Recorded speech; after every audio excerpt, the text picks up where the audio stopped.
Greydon Square is a scientific, philosophical, atheistic hip-hop artist from America. He talks about a whole bunch of topics in his lyrics, commonly criticisms of religion and a promotion of science. But there's another topic that he's referenced in some of his songs, which is antinatalism, which was noted by Jason Green in his article in Pitchfork. Collins is a fascinating character, a military vet who served in the Iraq War, a fierce atheist who regularly discusses the subject on talk shows, a former physics major, and an outspoken antinatalist, or someone who believes fervently in not having children. So we'll get more into the subject, but it wasn't surprising to me to learn that Greydon Square, or Eddie Collins as his real name is, wasn't hostile to hearing about antinatalism like many people are. Throughout his life, and he references this in some of his lyrics, he's had very real contact with suffering in life. I've linked it in the description, and I'd recommend checking out the section of this podcast interview that Greydon did on the Consider the Cosmos podcast, where he talks about his childhood and his background. But as a brief overview, Greydon was born to a mother who herself was only 15 years old. His dad was killed as a result of gang violence when Greydon was still only young. He spent his childhood in care, and that was spread across 20 different facilities or foster homes throughout the period he was in care. He joined the US military and spent time in Iraq after 9/11, and he's also an outspoken critic of religion, so I'm sure he's aware of the depth of depravity that humans can stoop to. So anyway, back on topic. Funnily enough, when researching this video, I actually stumbled across a Reddit post that seems to be in the comment section where Greydon Square actually first learned about antinatalism. So I've popped it up on screen so you guys can see it and read through it yourself, but it seems here that this is actually where Greydon Square first came to hear about antinatalism and seemed to, when he looked into it, be fairly open to the position. But anyway, that was just an interesting aside. Let's get on to the actual topic of antinatalism in his music. So the most extensive referencing to antinatalism is in Greydon's album Compton Scattering that he released in 2017. One of the opening lines in the song Smothered is, "The greatest gift he'll give to his kids is not having them." And in the song Gone Boy, Greydon lays out his experience of growing up without a father and his view on the relationship between men and women. And near the end of the song, there's this lyric: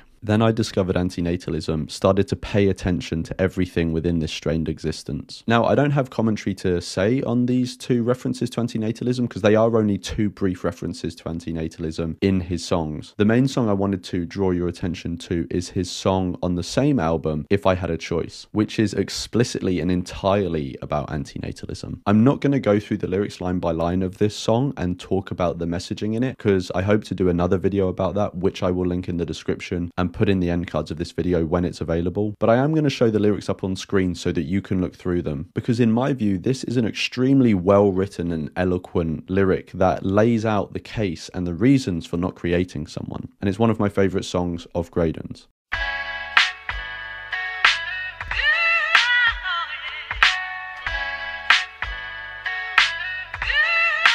All magic beats.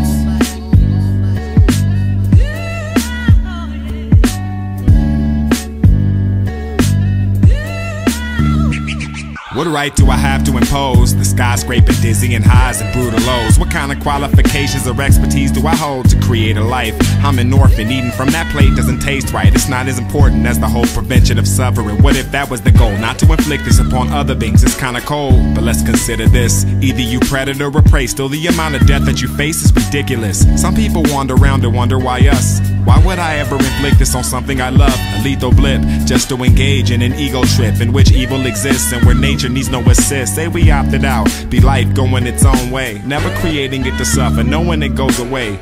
This world ain't worthy of my kids, it's not of usage. If I can prevent their birth, then I'ma do it. If I had a choice, I would never bring a life into this world. As if I had a choice, I'd prefer it had not been done to me. If I had a choice, I would never inflict this kind of misery. As if I had a choice, I'd rather not exist within an oblivious sea of peace. Better never to have been than experience. You probably think differently, but I believe life insidious. Follow me, a novelty sure, a sentiment due to wear off. Hardly a gift, at best it's a job where your retirement consists of either you getting sick or family that you love you miss and you reminisce for. The entrance to this place, you can seal and lock the doors. This wouldn't have been a universe that I opted for.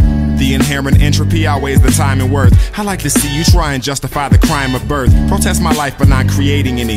I can save souls from hell like your savior sent me. Safer ending, I'm sure it's the closest to it. And even though it promises loss and pain, most would do it. We wouldn't swim the life stream choking on fluid within Pandora's box open for viewing. If I had a choice, I would never bring a life into this world as if I had a choice. I'd prefer it had not been done to me. If I had a choice, I would never inflict this kind of misery as if I had a choice. I'd rather not exist within an oblivious sea of peace. If the beat is the room, my rhyme's elephant. The question is, would it be better to have never been? A philosophical conundrum. Fearful people can always be triggered when you rob them of their comforts. The scale of life compared to vacuum, a sad display. The infinities make the finites evaporate. Never visit this on another, as long as I can muster the courage and strength to not be a buster. They gon' claim it anguish, mainly cause I'm famous. They told me to beware of shame and language, but I aim to change it. Dug up the facts, compared the risk-reward ratio aspect, and none of it matched. Though it's tempting, yeah, the possibilities will lie to your face. The only way is by denying the fate. So I play it safe and keep my unborn undisturbed safe in a sacred space. If I have a choice, I would never bring a life into this world as if I had a choice. I'd prefer it had not been done to me. If I had a choice, I would never inflict this kind of misery as if I had a choice. I'd rather not exist within an oblivious sea of peace.